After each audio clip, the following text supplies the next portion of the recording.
Back again this week with Matthew Carter. Matthew, how much time do you take to get ready to put on all your gear before you dive? Oh man, the first time it probably took me an hour to get all of the gear on.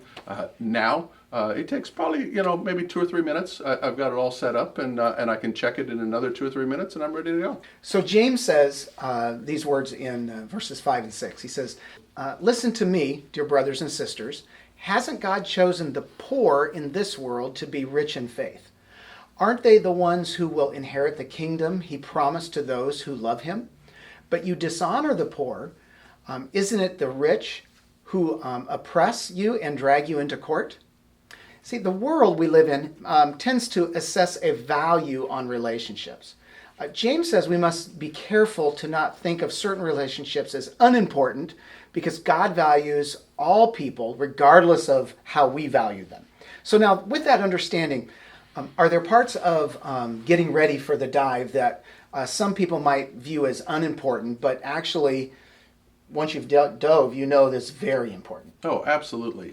Knowing where all of your things are on your gear is extremely important. Knowing where your regulator is, knowing where your spare breather is, knowing where all of your valves and instrumentation is, it's extremely important. You have to know where they are without having to see them, because when you're underwater, if something happens, you need to be able to reach around and grab exactly what you need when you need it.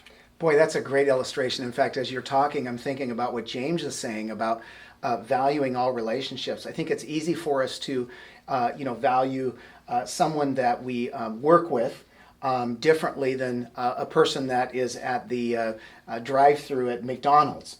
But actually, the Lord says there needs to be an equal value with all people, and that we're expected to, because you never know when you might meet that person and have an opportunity either to share the Lord with them or to even be able to receive something from them. And so that equal value becomes really important. And I think that's the place that we need to calibrate this week. We need to say, Lord, help us to value all relationships equally and to not place earthly value over heavenly value.